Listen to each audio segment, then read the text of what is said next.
ఈ సమావేశానికి విచ్చేసిన నా తోటి వైద్య మిత్రులందరికీ శుభాభినందనం. అలానే మనకి ఈరోజు స్పాన్సర్ ఇచ్చినటువంటి ఒమేగా అను హాస్పిటల్ వారు సౌజన్యంతో ఈరోజు ఈ గెట్ టుగెదర్ జరుపుకున్నాం. ఈ గెట్ టుగెదర్ సమావేశంలో వారి ముఖ్యమైన సందేశాలు అందించిన తర్వాత మన నాయకుల సందేశాలు ఉంటాయి, ఆ తర్వాత లంచ్ ఉంటుంది, తర్వాత మన ప్రోగ్రామ్ మీకు తెలిసిందే, గిఫ్ట్లు ఉంటాయి, గిఫ్ట్ల తర్వాత ఇంటికి వెళ్ళొచ్చు. అట్లానే మనం ఈ కొద్ది సమావేశం ఏర్పాటు చేయడానికి ముఖ్య కారణం జిల్లాలో జరుగుతున్న దాడులు ముఖ్యంగా మీ అందరికీ తెలిసిందే.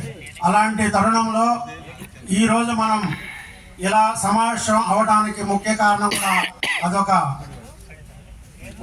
భాగం. ఎందుకంటే మొన్నే రీసెంట్గా పామర్లో మనం వైద్యం చేయడానికి వీల్లేదని తాళాలు వేయడం జరిగింది డిఎంహెచ్ఓ. దాని మీద మన రూరల్ వైద్య సంక్షేమ రాష్ట్ర అధ్యక్షులు ఉపాధ్యక్షులు వారు డిఎంహెచ్ఓతో ఎమ్మెల్యేతో వాళ్ళతో మాట్లాడి దాన్ని సాల్వ్ చేయడం జరిగింది. అలాంటి దాడులు ఇంకా ముందు జరగకుండా మేము దాన్ని కృషి చేయడానికి ప్రతి ఏరియాలో ప్రతి నియోజకవర్గంలో మీటింగ్ కండక్ట్ చేస్తున్నాం. కాబట్టి మీ అందరూ శ్రద్ధగా మన నాయకులు చెప్పిన మాటలు విని ఆచరిస్తారని, అందుట్లో ముఖ్యంగా ఇది మీ అందరికీ నేను సుపరిచితుడిని.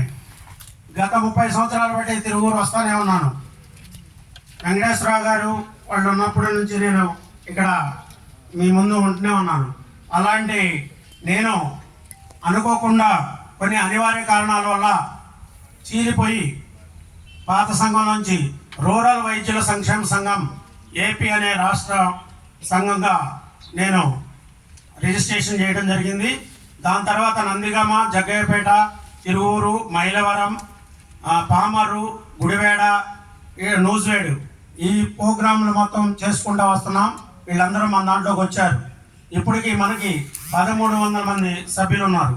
కాబట్టి మీరు కూడా మన బెంజమిన్ గారు కానీ, కుట్రాల వెంకటేశ్వరరావు గారు కానీ, పుల్లారావు గారు కానీ వీళ్ళతో సంప్రదించి మీరు కూడా మన దాంట్లో ప్రయాణం చేయండి అని చెప్పడం జరిగింది.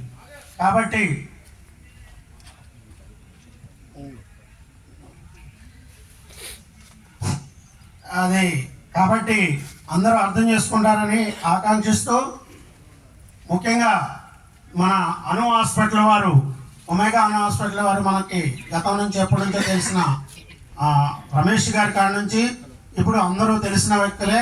కాబట్టి ఆ డాక్టర్లు వారి సందేశం అయిన తర్వాత మళ్ళీ మనం మాట్లాడుకుందాం. కాబట్టి ముందుగా ఈ అవకాశం ఇచ్చిన మీకు ప్రత్యేక ధన్యవాదాలు తెలియజేస్తాను.